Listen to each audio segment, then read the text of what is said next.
Hello friends, welcome to home food recipes. આજે આપણે બનાવશું તુરિયા અને પાત્રાનું શાક.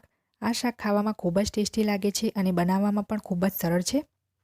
આ શાકને બનાવીને તમે લંચ કે ડિનરમાં રોટલી પરાઠા સાથે કે પૂરી સાથે સર્વ કરી શકો છો. આનાથી પહેલાં પણ મેં તુરિયા પાત્રાના એક શાકની રેસિપી ચેનલ પર બતાવેલી છે અને એ વિડીયોની લિંક હું નીચે ડિસ્ક્રિપ્શન બોક્સમાં આપી દઈશ. જો તમારે મારું એ રેસિપી જોવી હોય તો પણ તમે જોઈ શકો છો. તો ચલો તુરિયા અને પાત્રાનું શાક બનાવવાનું શરૂ કરીએ. સૌથી પહેલાં એક ગેસ ઉપર આપણે પેન ગરમ કરવા મૂકી દીધું છે અને એની અંદર આપણે 4 થી 5 મોટી ચમચી જેટલું તેલ નાખી દઈશું. આ તેલને આપણે સારી રીતે ગરમ થવા દઈશું. તેલ જ્યારે સારી રીતે ગરમ થઈ જાય ત્યારે આપણે આની અંદર અડધી ચમચી જેટલી રાઈ અને 1/4 ટીસ્પૂન જેટલું હિંગ નાખીશું અને સારી રીતે આને સંતળાવા દઈશું. રાઈ અને જીરું સરસ રીતે ફૂટી જાય પછી આપણે 1/4 ટીસ્પૂન જેટલી અંદર હિંગ નાખી છે.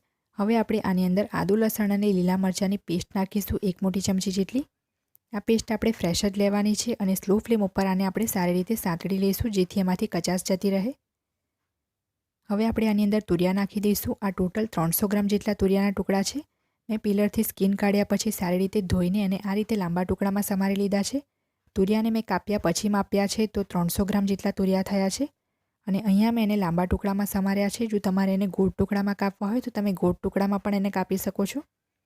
તો તેલમાં સારી રીતે મિક્સ કરી લીધા પછી આપણે આની ઉપર ઢાંકણું ઢાંકીને એને 2 મિનિટ માટે ચડવા દઈશું. તો આપણે આની ઉપર ઢાંકણું ઢાંકી દઈએ.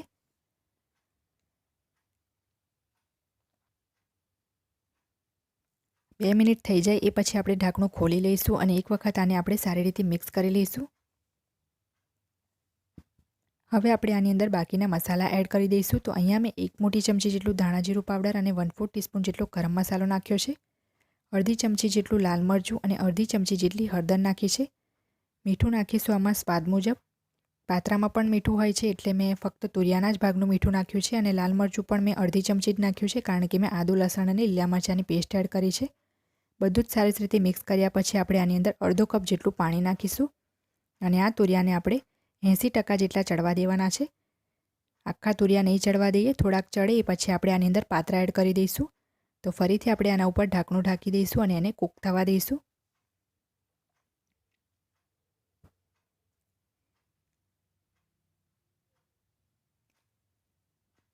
ટોટલ 7 થી 8 મિનિટ થઈ જાય એ પછી આપણે ઢાંકણું ખોલી લઈશું અને એક તુરિયાને આપણે વચ્ચેથી ચેક કરી લઈએ.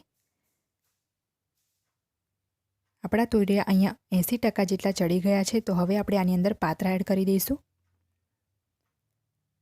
અહીંયા મેં 130 ગ્રામ જેટલા પાત્રા લીધા છે અને મારા પાત્રા અહીંયા નાની નાની સાઇઝના છે એટલે હું એને ડાયરેક્ટ વગર કાપીએ જ એડ કરું છું. જો તમારા પાત્રાના રોલ ખૂબ જ મોટા હોય તો તમે પાત્રાને 4 ટુકડામાં કાપ્યા પછી એડ કરો. અને અહીંયા મેં બોઇલ્ડ પાત્રા જ લીધા છે, મેં વઘારેલા પાત્રા નથી લીધા. પાત્રાનો વિડીયો પણ મેં પહેલાં જ ચેનલ ઉપર અપલોડ કરેલો છે અને એ વિડીયોની પણ હું લિંક નીચે ડિસ્ક્રિપ્શન બોક્સમાં આપી દઈશ. જો તમારે જોવું હોય તો જોઈ શકો છો.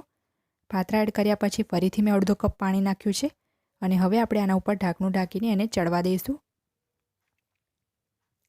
થોડી વખતે આપણે ઢાંકણું ખોલીને વચ્ચે વચ્ચે એને મિક્સ કરતું રહેવાનું છે. તો આપણા પાત્રા અહીંયા ખૂબ જ સરસ રીતે સોફ્ટ થઈ ગયા છે. પાત્રા સોફ્ટ થઈ જવા જોઈએ ત્યાં સુધી આપણે એને ચડવા દેવાનું છે. તો હવે આ શાકને આપણે 2 મિનિટ માટે ખુલ્લું રાખીને જ ચડવા દઈશું. અહીંયા મેં 1 ચમચી જેટલો ગોળ અહીંયા એડ કરું છું અને ગોળ ટોટલી ઓપ્શનલ છે, તમારે સ્કીપ કરવો હોય તો કરી શકો છો. જ્યાં સુધી થોડુંક પાણી બળી ના જાય ત્યાં સુધી આપણે આને ચડવા દેવાનું છે. તો હવે આપણે ખુલ્લું રાખીને જ એને ચડવા દઈશું. ગેસની ફ્લેમ ફાસ્ટ રાખીને થોડુંક પાણી મેં બળાવી દીધું છે. હવે આપણે આની અંદર ઝીણા સમારેલા લીલા ધાણા નાખી દઈશું અને ગેસની ફ્લેમ બંધ કર્યા પછી આ સબ્જીને આપણે સર્વ કરી લઈશું. એકદમ વધારે આપણે આની અંદર રસો નથી રાખવાનો, નહીં તો સબ્જીનો ટેસ્ટ સારો નહીં આવે. અહીંયા મેં એકદમ સૂકું પણ નહીં અને એકદમ વધારે રસો પણ નહીં એ રીતની શાકની કન્સિસ્ટન્સી રાખી છે.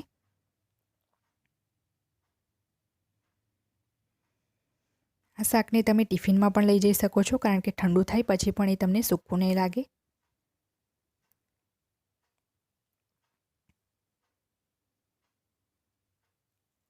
ફ્રેન્ડ્સ, આપણું તુરિયા અને પાત્રાનું શાક બનીને તૈયાર છે. મેં એને થોડાક ઝીણા સમારેલા લીલા ધાણાથી ગાર્નિશ કરી લીધું છે. જો તમને મારી આ રેસીપી પસંદ આવે તો મારી ચેનલને લાઇક, શેર અને સબસ્ક્રાઈબ કરવાનું ના ભૂલતા. સબસ્ક્રાઈબ બટનની બાજુમાં જે બેલ આઇકન છે એને પણ ક્લિક કરજો જેથી તમને મારા દરેક નવા વિડીયોની નોટિફિકેશન મળતી રહે. જો તમારે મારો આ જ વિડીયો હિન્દીમાં જોવો હોય તો એની પણ મેં લિંક નીચે ડિસ્ક્રિપ્શન બોક્સમાં આપી દીધી છે. તો મળીએ નેક્સ્ટ વિડીયોમાં. ત્યાં સુધી આવજો.